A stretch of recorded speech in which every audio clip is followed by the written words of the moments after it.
कुछ लोगों को हम इज्जत देना चाहते हैं, मगर वो अपने रवैये से साबित कर देते हैं कि उन्हें इसकी ज़रूरत नहीं।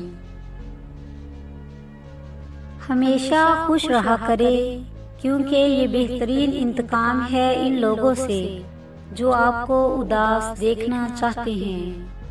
100 मुनाफिक दोस्तों से वो एक दुश्मन अच्छा है जो दिल में नफरत तो रखता है पर मुनाफकत नहीं।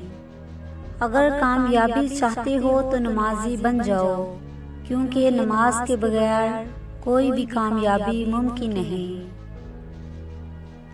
कदर करना सीख ही लो, क्योंकि ना ही जिंदगी बार बार आती है और ना ही लोग। किसी की असलियत सामने आना भी अल्लाह पाक की नेमत है।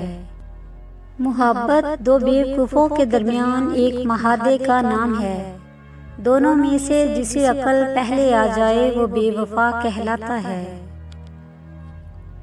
अल्फाज वो फूल हैं जो कभी मुरझाते नहीं और आने वाली नस्लों को ताजगी बख्शते हैं। रिश्ते दिल से बनते हैं, बातों से नहीं।